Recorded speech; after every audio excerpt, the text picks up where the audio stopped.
اللہ کی عزت کی قسم ہے کاموں کی والوں ناراض نہ ہونا، ہم سارے غلام رسول ہیں۔ سگا بھائی مر جائے، سگے بھائی کے آگے جب تک چاولوں کی پلیٹ لا کے نہ رکھو وہ بھی ہاتھ اٹھا کے مغفرت کی دعا کرنے کے لیے تیار نہیں ہوتا ہے۔ خدا کے واسطے کو آپ نے اعلان سنا ہوگا، جب میت کو، ابو کو، بھائی کو قبرستان لے جایا جاتا ہے، جو قبر کے کنارے کھڑا کر کے میت کو کہا جاتا ہے جس کسی نے مرنے والے سے کچھ لینا ہو، میت کے ورثاء موجود ہیں، یہ بشیر ہے، نذیر ہے، اکبر ہے، اصغر ہے، انور ہے، جاوید ہے، 7 بچے اس کے کھڑے ہیں، یہ کہہ رہے اپنے باپ کا دین ہم دیں گے، ہاں جی ہاں ہم دیں گے۔ اللہ اکبر۔ میں نے بھی کہا کتنے شریف و نفس ہیں، کتنے باپ کے وفادار اولاد ہیں جو اپنے باپ کی چرپائی کا قرضہ ادا کر رہے ہیں۔ میرے عزیزو، اللہ اکبر، قبر نے جھٹکا کھایا، میں نے یہ جھانک کو دیکھا، میں نے کہا زلزلہ تو نہیں آیا، اتنا سا سراخ ہوا، کفن میں کہ ابا جان نے منہ ڈالا،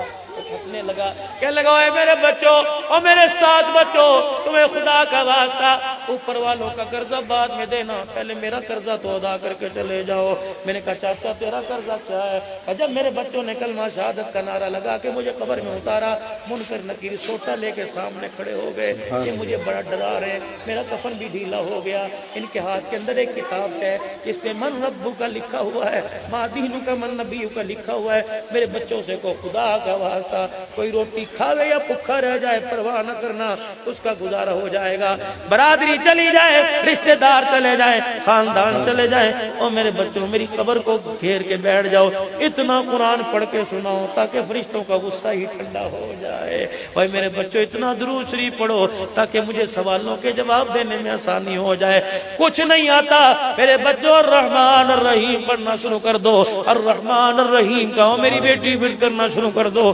فرشتوں کو بھی حیا آ جائے گا۔ سونا رب کہے گا فرشتوں واپس آ جاؤ، اسے ڈنڈے نہ دکھاؤ، اسے آنکھ کی گھوری نہ دکھاؤ، اس کی 6 سال کی بچی اپنی ماں کی گود میں ننھے ہاتھ اٹھا کے رحمان رحیم مجھے کہہ رہی ہے، میں اس کے باپ کی قبر کو عذاب کا گھر بنا دوں، میں اللہ کی غیرت گوارا نہیں کر رہی ہے۔ اور میرے عزیزو، خدا پاک کی قسم ہے، کاش میرے بس میں ہوتا، کاش میرے بس میں ہوتا، میں مرنے کے بعد اللہ اکبر گھروں کے نقشے، جنازہ اٹھنے کے 10 منٹ کے بعد گھروں کے نقشے موبائل کے ذریعے تصویریں کھینچ کے تمہاری قبروں میں پہنچاتا، اور جس کے لیے تو دن رات کالا کر کے آیا، جس کے دن حرام حلال، جس کے لیے تو برابر کر کے آیا، دیکھ یہ تیرا بچہ، یہ تیری بچی، یہ تیری پھپھی، یہ تیری مامی، ایک پلیٹ پر، ایک چاولوں کی پلیٹ پر، ایک بریانی کی بوٹی پر یہ جھگڑا کر کے چلی گئی ہے، پانی پہلے مجھے کیوں نہ ملا، چائے مجھے کیوں نہیں دی، روٹی میرے آگے کیوں نہ رکھی۔ خدا پاک کی قسم، جو پھپھی لقمے بنا بنا کے کہ صبح سے اب کھانا کھانے کو لقمہ ملا،